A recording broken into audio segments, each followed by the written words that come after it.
नमस्कार दोस्तों। मैं सुभाष चंद्र आपको अपने चैनल पे स्वागत करता हूं। तो आज हम स्टडी करेंगे प्राइस एंड इट्स एवरेज।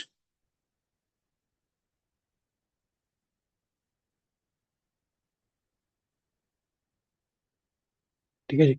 अब एवरेज क्या है? बेसिकली वो पता है हमें। एक यूनिवर्सल थिंग्स होती है। जैसे एक एवरेज होता क्या है? किसी हमारे पास जैसे एवरेज एज है, जो पर्सन है वो मैक्सिमम 100 ईयर्स जीता है, तो उसकी एवरेज एज होगी 100 ईयर्स, कह सकते हैं 70 ईयर होती है, जो भी हमारे पास एवरेज होती है। ठीक है।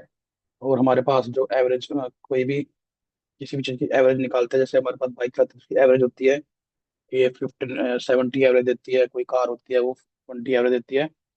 तो एवरेज से हमें पता चलता है कि अंदाजा लगा लेते हैं, अनुमान लगाते हैं कि ये इसकी एवरेज है। सेम प्राइस की भी एवरेज होती है। एवरेज उसकी लाइक शेडो होती है, बीस उसकी छाई की तरह होती है। जैसे जैसे प्राइस मूव करता है, एवरेज उसके साथ मूव करती है। मीन्स अगर price average move along with price. ठीक है। जैसे जैसे इसमें डिस्टेंस बढ़ता है, सपोज करो ये हमारे पास ये प्राइस मूव कर रहा है, जैसे जैसे प्राइस मूव कर रहा है, ये सपोज प्राइस हो गया और ये इसकी एवरेज हो गई है। ठीक है जी।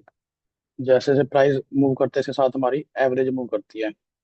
प्राइस साथ मूव कर रहा है, जैसे प्राइस अप मूव करता है तो ये अप मूव करने लग जाता है, एवरेज इसकी। डाउन मूव कर रहा है प्राइस, तो एवरेज डाउन मूव कर देती है। ठीक है। मीन्स चलाता है इसका प्राइस है। और जैसे जैसे प्राइस और एवरेज में डिस्टेंस हो जाता है, सपोज करो ये काफी डिस्टेंस हो गया, ये प्राइस हो गया और ये एवरेज हो गई है। तो क्या होता है, प्राइस दोबारा अपनी एवरेज को मिलने के लिए जरूर आता है। तो ये हमें इस टाइम पे कभी भी बाय नहीं करना चाहिए, क्योंकि ये इसको मिलने जरूर आएगा। तो ये आप प्राइस आ गया मूविंग एवरेज के पास, या तो ये प्राइस उसके पास आएगा, या फिर क्या होगा, जो एवरेज है वो इसके पास आएगी। ठीक है। तो मीन्स काफी टाइम तक इसमें डिस्टेंस नहीं रहता है, तो वो उसको वापस दोनों आपस में मिलने जरूर आते हैं। और उसके बाद क्या होता है, जैसे ही इसके पास प्राइस प्राइस के पास एवरेज आते हैं, तो एकदम से क्या होता है, जो प्राइस है एकदम से फास्ट अप या डाउन शूट कर जाता है। मीन्स जैसे इसको मिलने आई प्राइस, तो वहां से एकदम से प्राइस क्या होता है, अप या डाउन को फास्ट मूव कर जाता है। तो इसके पॉइंट पे भी जहाँ पे प्राइस और एवरेज मिलती है, हम वहाँ पे ट्रेड ले सकते हैं। और अगर जैसे आप बहुत दूर डिस्टेंस हो गए, तो वहाँ पे सेल की ट्रेड भी ले सकते हैं। ठीक है जी। तो ये रिलेशन हो गया between price and average. Means price और एवरेज कैसे मूव करते हैं, अगर दोनों हमारे साथ बेसिकली करते हैं, साथ साथ मूव करते हैं, तो साइड वे चलती है मार्केट। काफी डिस्टेंस हो गया तो उसमें जो प्राइस है वो किसी भी टाइम पे वापस उसको मिलने आ सकते हैं। अब ये हमें सिर्फ ये चेक करने की काफी सारी एवरेज होती है कि कौन से एवरेज को प्राइस हमारा रिस्पेक्ट करता है, फॉलो करता है। तो उसके अकॉर्डिंग हम उसका ट्रेड प्लान बना सकते हैं कि जिस एवरेज को वो रिस्पेक्ट कर रहे हैं। मीन्स वहां पे आके उसको हर बार प्राइस अप या डाउन मूव करता है। तो ये हो गया relation between price and average. हमने इसको पहले भी काफी स्टडी किया हुआ है, आप प्रीवियस वीडियो में चेक कर सकते हो।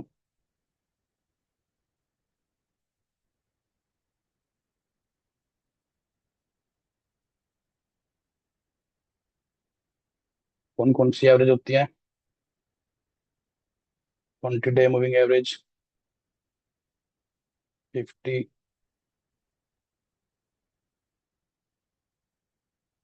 Then 200, 100, then anchor. ठीक है जी। एक होती है वीवैप। जो वीवैप है उससे बेसिकली सिर्फ इंट्राडे के लिए यूज होती है। और जो एंकर है वो किसी भी टाइम फ्रेम में यूज हो सकती है, और इंट्राडे के लिए यूज होती है, और पोजिशनल भी यूज होती है। ठीक है। इन सबको हमने स्टडी कर लिया है कि इनको प्राइस करता है, रिटेस्ट करता है, या यहाँ से रिजेक्ट करता है, यहाँ से बाउंस लेता है। मीन सिंपली जैसे ये कोई मूविंग एवरेज है, प्राइस यहाँ से मूव कर रहा है, जैसे इसको पास आएगा तो यहाँ से अगेन आप मूव करना शुरू कर देगा, फिर आएगा, फिर मूव करेगा, देन इस तरह से मूव होता है। कई बार इसको अगर ब्रेक कर देता है, तो इस दोबारा जब इसके पास आएगा तो इसको एज ए रेजिस्टेंस वर्क करेगा। पहले इसको एज ए सपोर्ट ले रहा है, जैसे दोबारा आएगा तो इसको एज ए रेजिस्टेंस करेगा, फिर यहाँ से वो गिरना शुरू हो जाएगा। मीन्स यहाँ पे अगेन सेलिंग का सोचना है। जब प्राइस अगर इससे नीचे आ गया एक बार, तो उसको दोबारा रिटेस्ट करना जरूर आएगा। हम क्या सोचते हैं भाई, हम अगर हम इस ट्रेड को नहीं ले पाए हैं तो क्या होता है, अगर हमें दोबारा ट्रेड लेना है तो हमें दोबारा ट्रेड को वेट करना है, कभी भी इसको आपको ट्रेड नहीं करना है। जो रिटेस्ट पॉइंट आएगा उसको हमेशा ट्रेड करना है। ठीक है। मीन्स जो प्राइस है उसको जब as a resistance, price moving average को एज ए रेजिस्टेंस लेगा तब आपने उसको ट्रेड करना है, क्योंकि वहां पे रिटेस्ट होता है। ठीक है। तो ये भी एज अ सीआईपी का एग्जांपल है, लेकिन यहाँ पे एवरेज को कर रहा है, वहां पे क्या कर रहा था वो प्राइस को रिस्पेक्ट कर रहा था। ये भी काफी स्ट्रांग होता है। आपने सिर्फ चेक करना है कौन सी मूविंग एवरेज को वो रिस्पेक्ट कर रहा है। ठीक है। तो अब एक बार हम इसमें देख लेते हैं, जैसे चार्ट में क्या हो रहा है।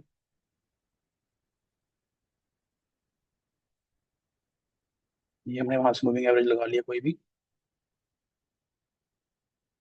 सपोज आपने 20 मूविंग एवरेज लगा लिया। आपने देखना है किस किस टाइम फ्रेम में कैसे रिस्पेक्ट कर रहा है। ठीक है। तो जैसे ही वो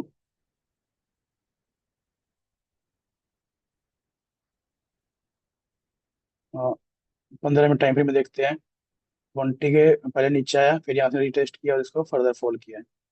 ठीक है। जैसे ही यह प्राइस नीचे आया, इसको रिटेस्ट किया, फर्दर फॉल किया, और यहाँ से जैसे प्राइस आया इसने यहाँ से बाउंस लिया है। 15 मिनट टाइम फ्रेम में यहाँ से पहले प्राइस नीचे आया सीधा, फिर इसको रिटेस्ट किया, देन फॉल। मीन्स आपने रिटेस्ट को करना है, जो रिटेस्ट ट्रेडिंग है that is the best trading. ठीक है। अब प्राइस जैसे जैसे देखो इसके ऊपर रिस्पेक्ट कर रहा है, अगर हम हाई टाइम फ्रेम लेते हैं 1 आवर में, तो और ज्यादा क्लियर हो जाता है। जैसे जैसे प्राइस के पास आ रहा है तो बाउंस ले रहा है, अभी काफी दूर हो गया है, तो प्राइस दोबारा इसके पास मिलने आ गया, जैसे इसके पास आया ये एकदम से फास्ट शूट अप कर चुका है। नेक्स्ट टाइम जब दोबारा प्राइस के पास आता है तो फिर फर्दर इसको ब्रेक कर दिया है, तो सीधा फॉल हो गया है। और दोबारा इसको रिटेस्ट किया तो यहाँ से फर्दर फॉल किया है इसने, एज अ रेजिस्टेंस बना लिया इसको। ये 20 है, हम इसके जगह किसी और को चेक कर सकते हैं, ताकि हम इसको एज ए ट्रेडिंग सिस्टम ले सकते हो। लेकिन हमें क्या करना है, 100% कुछ भी श्योर नहीं होता है, इसलिए अपने रिस्क को मैनेज करके चलना है।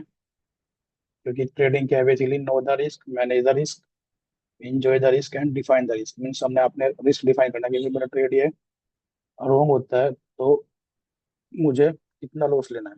ठीक है। तो 50 में देखो, ये 50 को भी रिस्पेक्ट कर रहा है 1 आवर टाइम फ्रेम में। जैसे इसके पास आ रहा है तो प्राइस फॉल कर रहा है, यहाँ से इसने बाउंस किया है, इसके नीचे आया तो बेरिश हो गया, यहाँ आया तो अगेन बुलिश हो गया।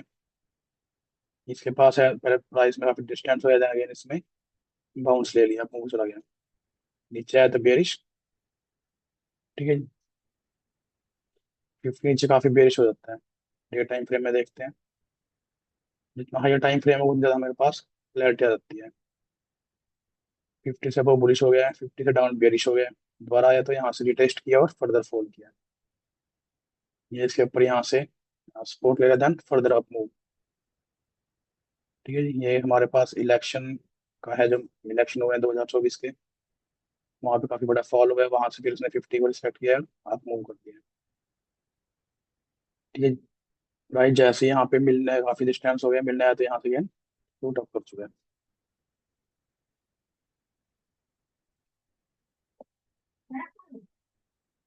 Okay, thank you.